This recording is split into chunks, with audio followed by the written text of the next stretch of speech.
Alright, so hey guys, welcome back to this 30 minutes speaking. But first, let me open the stupid stuff that I'm doing about that. So I'm gonna go. Actually, I'm waiting it for opening. Alright, so now I'm gonna go. Actually, I'm gonna go to display adapter. Right on. Just disable device. Yes. Then just turn it off. Turn this off. Then I have to it back.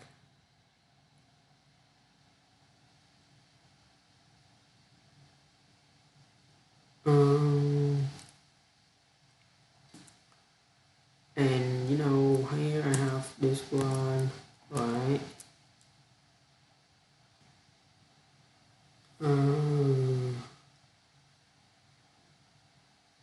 Oh, that's okay. I don't really care about that. Right now, I'm gonna go. Actually, you know what? I'm gonna go to here, YouTube Studio.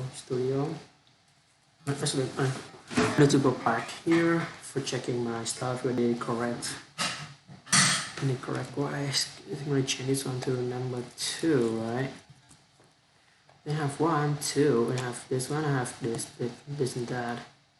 I'm gonna go here. I just so it's gonna be 8, 9, 10. Then oh, 1, 2, 3. So the next one is gonna be 4 and 5, right?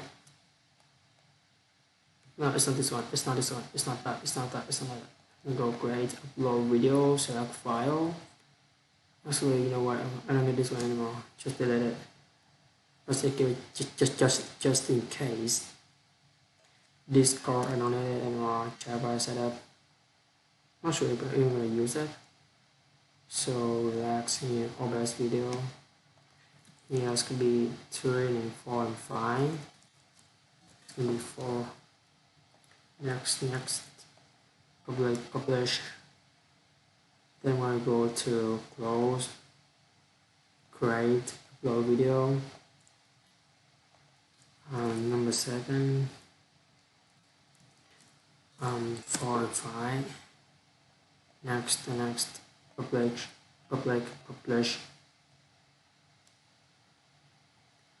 close. Actually, I have 4 minutes left. Then I'm gonna go to here. It's gonna be 13, right? No, it's not go live. Go live. No, it's not that. Learn more. Just here.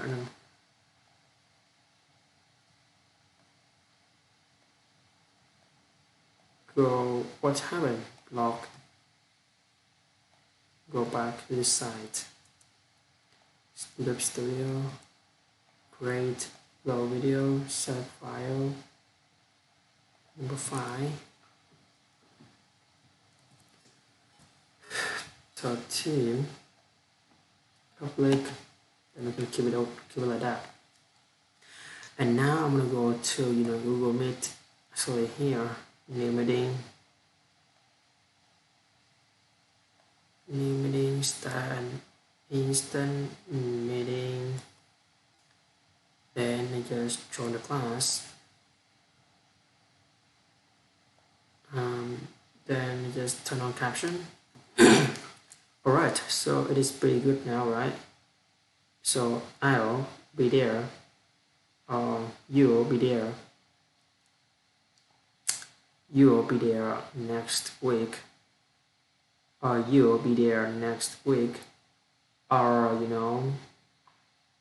or you'll be there next week, or you get you I'll. So I'll go there. So you go there. So you go there. So you get there. And then he'll go there. And then she'll go there. And then it'll go there. It'll go there. It'll. So it'll go there. So it'll go there. So it'll go there. So it'll go there. And so you'll go there. So I'll go there. So you'll go there. Then so now let's just have some normal stuff. Let me publish this one first.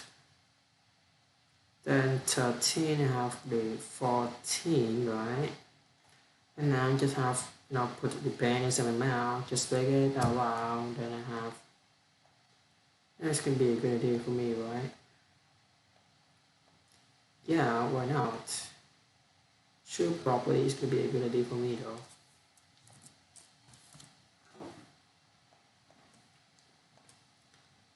Then actually I'm gonna use that. I'm gonna use this one. Where's my notes?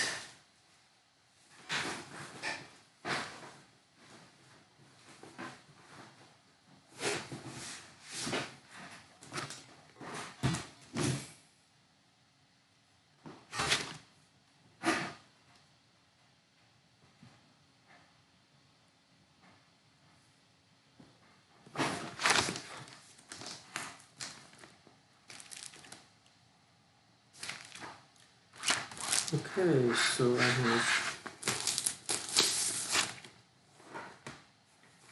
this one. So I'm gonna read the hobbyist. The hobbyist. You will go there. You will go there. You will go there. You will go there. You go there. You will go there. And I'll go there. Alright, so let's do it.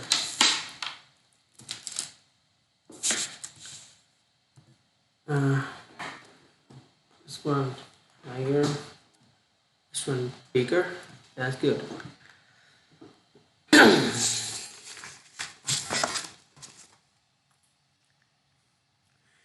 Hobbyist. I heard a rumor. Sandstorm said to the effect that he turned his head and looked about him to make absolutely sure that he and the druggist were alone in a tiny prescription pharmacy. The druggist was a gnome-like, narrow little man who could have been any age from 50 to 100. They were alone, but Sandstorm brought his voice just the same, to the effect that you have a completely undetectable poison. The druggist nodded.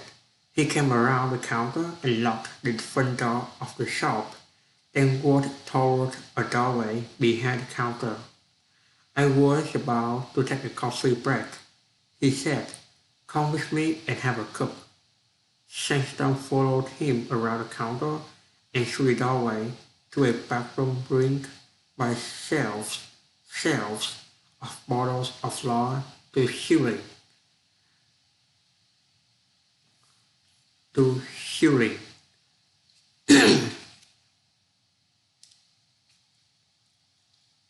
To ceiling. To ceiling.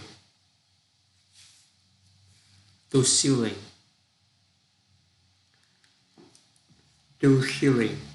The tortoise blocked an electric persuader, found two cups and put them on a table that had a chair on either side of it. He motioned Sandstorm to one of the chairs and took the order himself. Now, he said, "Tell me, whom do you want to kill and why?" "Does it matter?" Sandstorm asked. "Isn't it enough that I pay for?" The druggist interrupted him with an unbraced hand. "Yes, it matters. I must be convinced that you deserve what I can give you. Otherwise," he shrugged. "All right," Sandstorm said. "The whom is my wife. The why." He started the long story. Before he had quite finished, the persuader had finished its task, and the druggist briefly interrupted to get coffee for them. Sandstorm finished his story. The little druggist nodded. "Yes, I occasionally dispense an undetectable poison. I do so freely. I do not charge for it.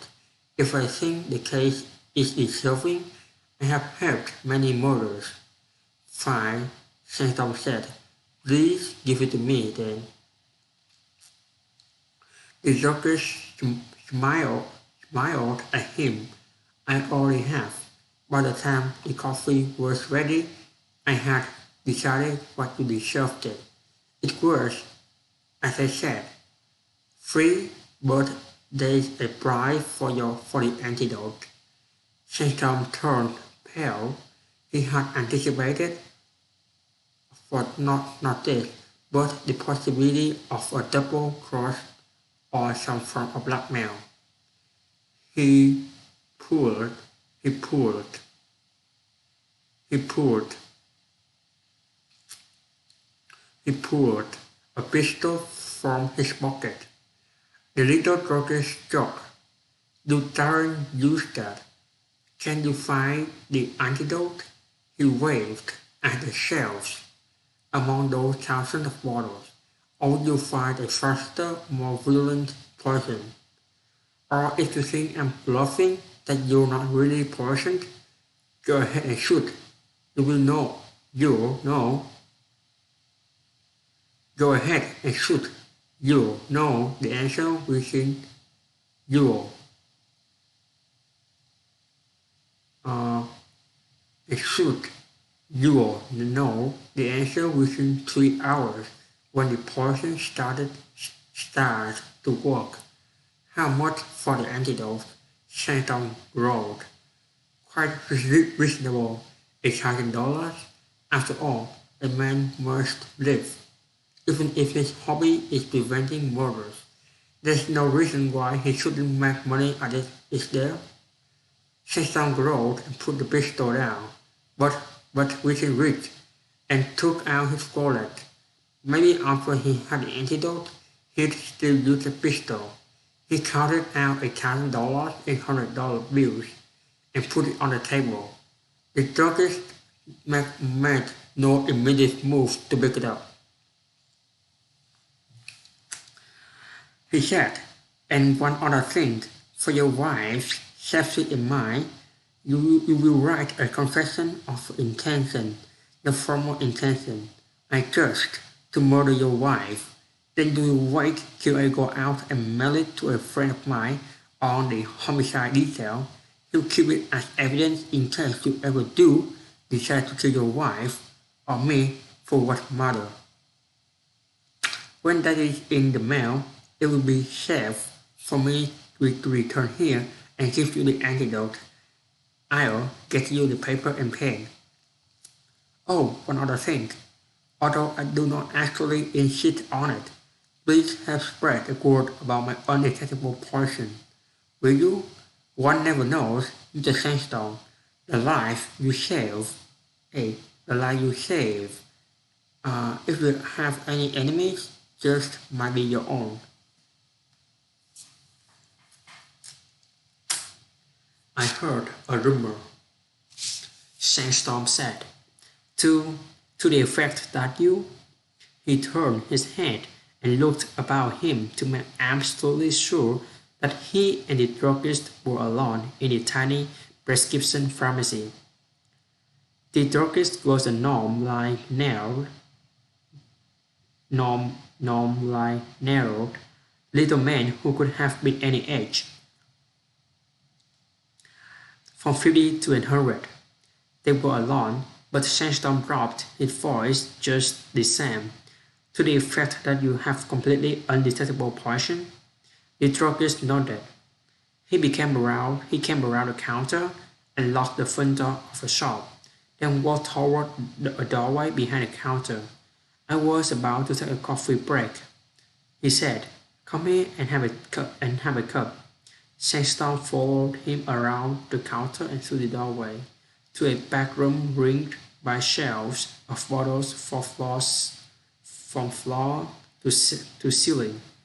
The druggist blocked in an electric percolator, found two cups and put them on a table that had a chair on either side of it. He motioned Sandstorm to one of the chairs and took the order himself. "Now," he said, "tell me, whom do you want to kill and why?" "Does it matter?" Sandstorm asked. "Isn't it enough money for that?" The druggist interrupted him with an unbraced hand. "Yes, it matters. I must be convinced that you deserve what I can give you. Otherwise," he shrugged. "All right," Sandstorm said. "The whom is my wife. The why?" He started a long story. Before he had quite finished, the persuader had finished its task. The druggist had finished its task. Uh, the uh, the the um, the persuader had finished its task, and the druggist briefly interrupted to get a coffee for them. Sandstorm finished his story. The little druggist nodded. "Yes, I occasionally dispense an undetectable poison. I do so freely, I do not charge for it. If I think the case is deserving, I have helped by many murders." "Fine," Sandstorm said. "Please give it to me then." The druggist smiled at him. "I already have. By the time the coffee was ready, I had decided that you deserve it. It was, as I said, free, but there is a price for the antidote." Sandstorm turned pale. He had anticipated not this, but the possibility of a double cross or some blackmail. He He pulled a pistol from his pocket. The little druggist choked. "You daren't use that." "Can you use the antidote?" He waved at the shelf. "Among those thousands of bottles? Or you find a faster, more violent poison? Or if you think I'm bluffing that you are not easily more poisoned, go ahead and shoot. You will know the answer within 3 hours when the poison starts to work." "How much for the antidote?" Sandstorm asked. Growled. "Quite reasonable, $1,000. A man must live. If it's one day is $100.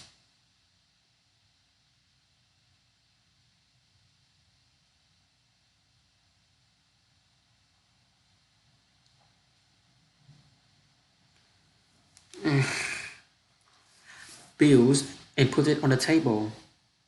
The druggist made no immediate move to pick it up. He said, "And one other thing.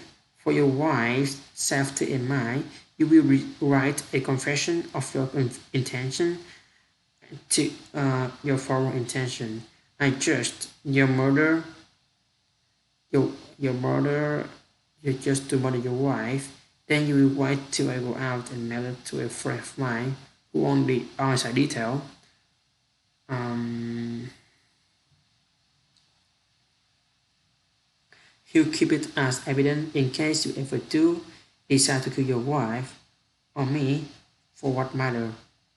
The one he took the one other thing, although one do not absolutely insist on it. Please have me spread this the word the word about the turbulence portion, will you? One never knows, Mr. Sandstone. The life you save, the life you save, the life you save, the life you save, the life you save. Um, if you have any enemies, just might be your own. Now we will read it again, but for the another one, right? Sure. Let me drink some waters.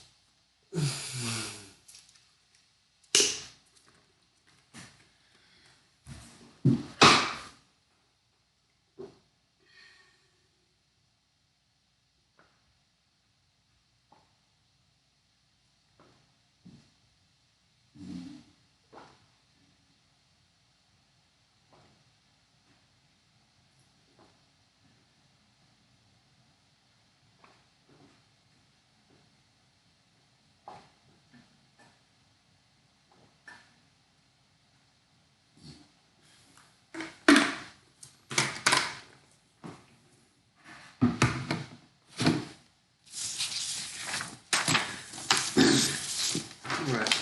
Put the best put this pen inside. So I'm gonna put this pen inside my mouth.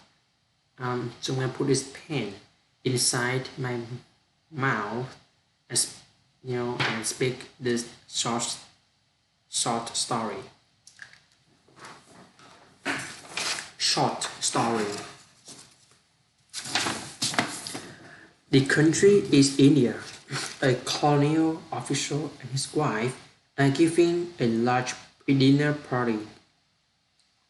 They are seated with their guests, army officers and government attaches, and their wives have had a visiting American naturalist. In the spacious dining room, which has a bare marble floor, open drafters, and one large door opening onto a veranda. A spirited discussion springs up between a younger who insists that women have outgrown the jumping on the chair at the sight of a mouse um, era, and a colonel who says that they haven't. A woman's unfailing reaction in any crisis, the colonel says, is to scream, and while a man may feel like it, he has that ounce more of nerve control than a woman has. And that last ounce is what counts. The American does not join in the argument, but watches the other guests. As he looks, he sees a strange expression come over the face of the hostess. She's staring straight ahead, her muscle contracting slightly with a light gesture. Uh, gesture. With a light gest, with a light check, with a um,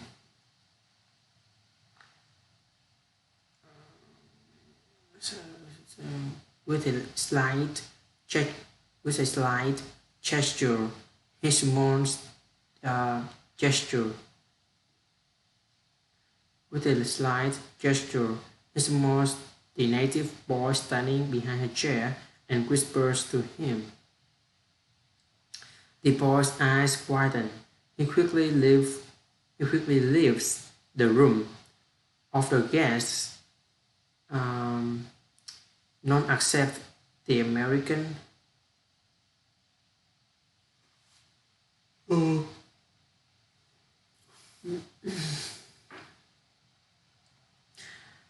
The American come to with a start. He realized there must be in India, milk in a bowl means only one thing, bait for snake. He realized there must be a cobra in the room. He looks up at the rafters. The light is placed, but they are bare. Three corners of the room are empty, and in the fourth, the seventh, are waiting to serve the next course. There's only one place left, under the table. His first impulse is to jump back and warn the others, but he knows the competition would frighten the cobra into striking. He speaks quickly. The tone of his voice was so arresting so that it sobers everyone. I want to know just what control everyone at this table has. I will count to 300. That's 5 minutes, and not one of you is to move a muscle. Those who are moved will forfeit, and not of you, and not one of you is to move muscle. Those who move will forfeit 50 rupees. Ready? The 20 people sit like torn images. While he counts, he is saying 280 went out of the corner of his eye, rung out as he pew, pew, and his pew.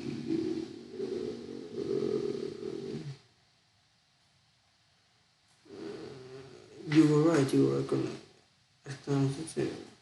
You were right, Colonel. I thought Islamic bomb was an example of a perfect control. The minute at this time there was a basically other chair also on the staff you of this Roma running across food. So you have to warn the host to just reminder, don't have to do that. A faint smile lights up the fan. That's not again. You already know. Okay, so mostly I'm done. Now I'm gonna put this pen inside my mouth. The country is India. No, I can't do this one. The silent Cold War. There was once a young man who was said to be the most stubborn person in town, and a young woman who was said to be the most stubborn woman in town, and of course, they somehow managed to fall in love and get married. After the wedding ceremony, they had a big party in their house, which lasted all day. Eventually, all the friends and relatives could eat no more, and one by one, they all went home. The bride and groom collapsed for exhaustion, and the boy sat down onto a big, comfortable chairs and started to relax. When the husband noticed that the last guest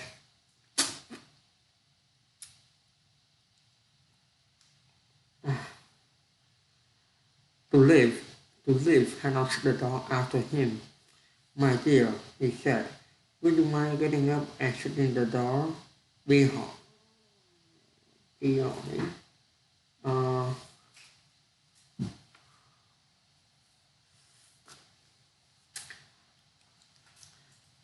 my dear, would you mind getting up and shutting the door?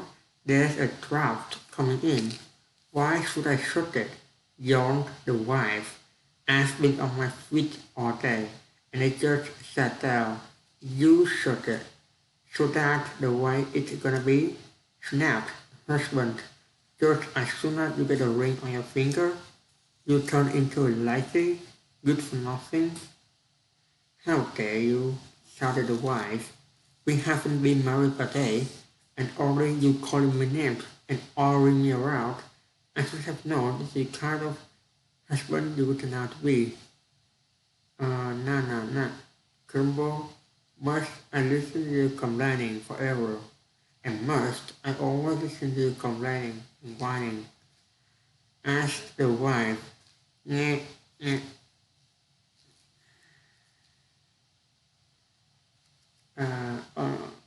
Check each other we social. Alright, so that's what we done then, right? We done forever. They sat glaring at each other for a full 5 minutes. Then an idea popped into the wife's head. "My dear," the wife said, "neither of us want to shut the door, and both of us are tired to hearing the other's voice. So I propose a contest. The one who speaks first must get up and shut the door."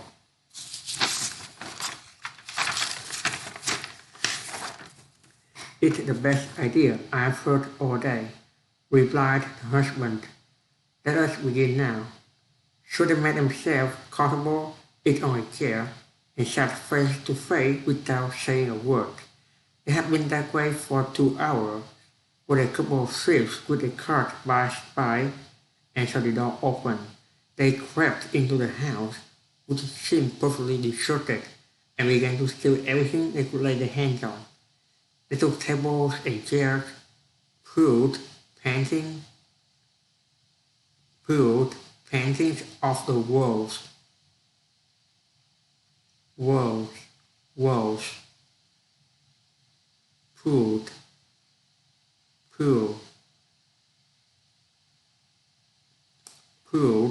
paintings off the walls, and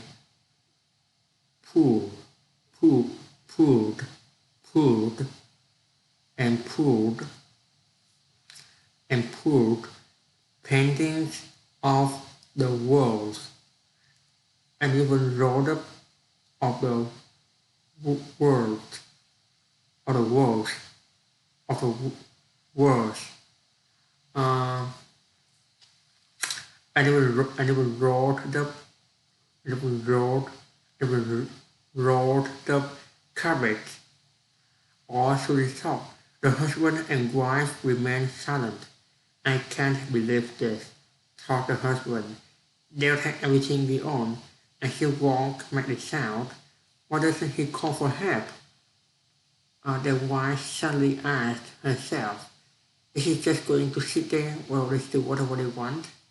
Eventually, the thieves noticed the silent, motionless couple and mistaking them for what figures, stripped them to their jewelry, watches, wallets, and cell phones. All during this, neither husband or wife moved or made a sound. The thieves hurried away with the loot, and the silent couple sat through the night. At dawn, a policeman walked by the house and noticed the open door. He stuck his head into the open doorway and yelled, "Oi, what's going on here? Is everything okay?" But of course, neither husband or wife made a sound. "Now see here," yelled the policeman. I am an officer of the law. Who are you? Is this your house? What happened to all your furniture?" And still getting no response from the silent couple, the policeman raised his hand to box the man's ears. "Don't you dare!" shrieked the wife. Shrieked the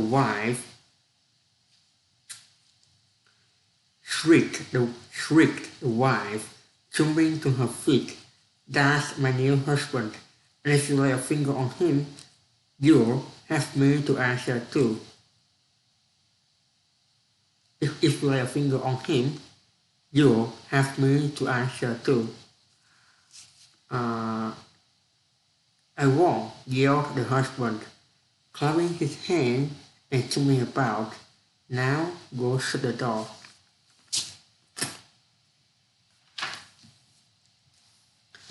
Right. So I think that is the end of this. So I think that this is the end of this 30 minutes speaking for today. See you guys in the 20 minutes speaking French. Actually, I'm not sure if it's gonna be a 20 minutes speaking or it's gonna be higher, longer than that. I'm not pretty sure about that, but I'm gonna try, my best to get the best stuff of my ability to publish it for you guys to see them. Yeah, I believe that I can, do that. I can give you guys this stuff that I really want. But I'm not pretty sure if I can do it now. Just some normal stuff, right? Yeah, it should be like that. It's just some normal stuff. Words did fairly easy.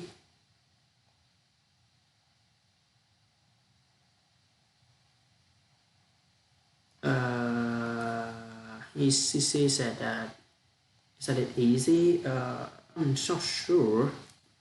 I'm gonna check the Google Classroom. Check the Google Classroom again. Yeah.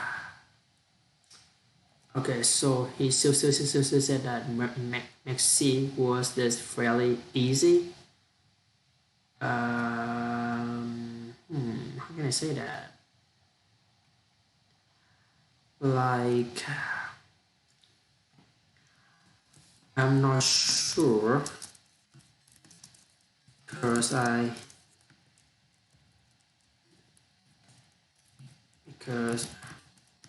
just focus on the beginning of the sentence.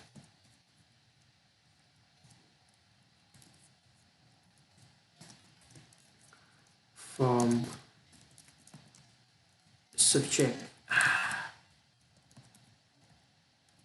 to verb, and I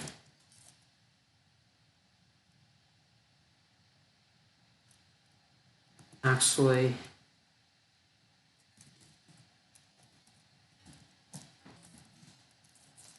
don't know the meaning the rest of the sentence.